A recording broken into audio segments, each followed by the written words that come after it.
I think he's trying his best. The words implying war are for domestic propaganda, but Turkey wants to be powerful.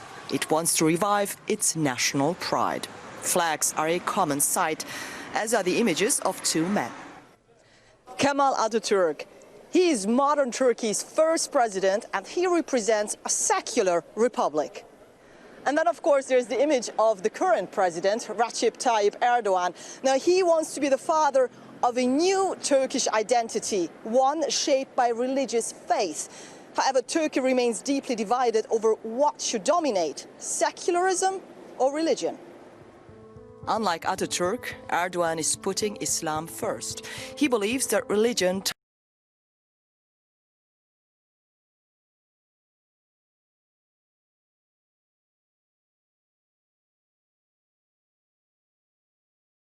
During this so-called ceasefire, hundreds have died in a medical mission that the injured will continue. Death lived many Christians who lives there. As it deserved at the end of World War I. Both maps include the Iraqi cities of Erbil, Mosul, and the oil-rich territory of Kirkuk. In 2016, Turkey's President Erdogan said of Mosul, "Let Turkey believe Iraq as part of a group as their own." Recently, Turkey's defense minister posted this map that as their own. Both maps include the Iraqi cities of Erbil, Mosul, and the oil-rich territory of Kirkuk.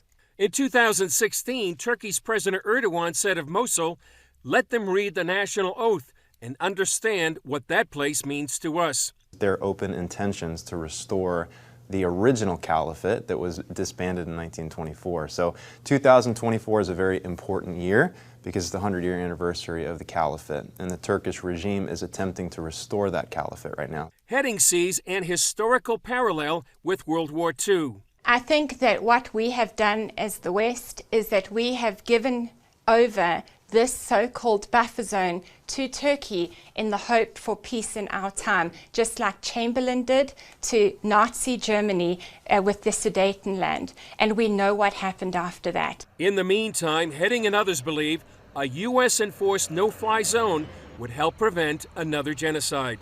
Chris Mitchell, CBN News, Jerusalem. On April 16th, Turkey narrowly voted yes on a referendum that will dramatically reorganize the government. It allows changes that give sweeping powers to the president, Tayyip Erdogan.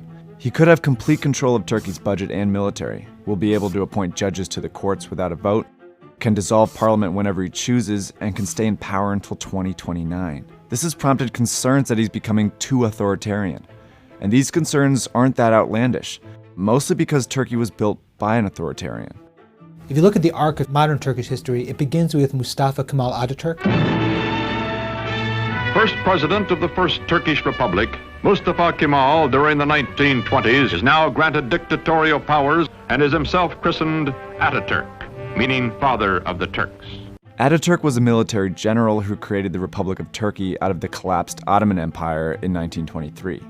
During his 15-year run, he was the mayor of Istanbul from 1994 to 97. 2 years later, he was arrested for a public reading of a politically charged Islamic poem by a Turkish nationalist. Turkey was still a majority Muslim country, and his arrest made him popular with many who felt oppressed by years of the secular military rule. After a short jail sentence, he formed a moderately conservative political... Aleppo and Idlib, all the way to Mosul in Iraq. They basically won all that territory back to be part once again of a neo-Ottoman empire, if you will. This is where Erdogan's heading. Plus, it keeps out the Kurds, forms that demarcation line that just skirts the southern part of Turkey all the way across. And that's what Turkey is trying to do. And we also have some U.S. troops, special forces in the Idlib area, and their purpose was to keep the Kurds from beating up on the Turks and vice versa. Basically, birbirlerinin devamı olduğu gibi Osmanlı'nın devamıdır. Erdogan has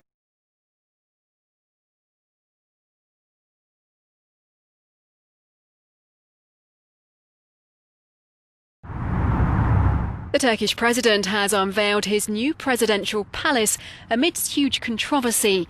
Opposition politicians have mocked the extravagance of the palace, which has 1,000 rooms and is understood to have cost more than €270 million. They say it's evidence of the president's autocratic tendencies. Environmentalists are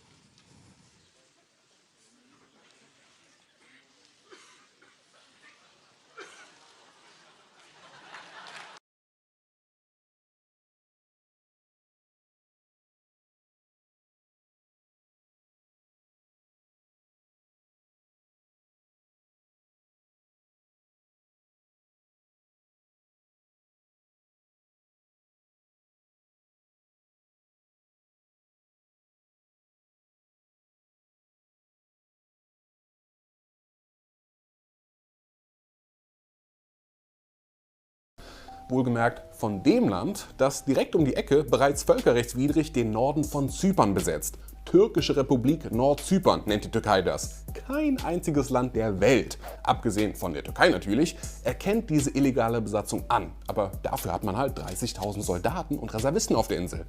Völkerrecht? Pah. Sowas verputzt Erdogan zum Frühstück.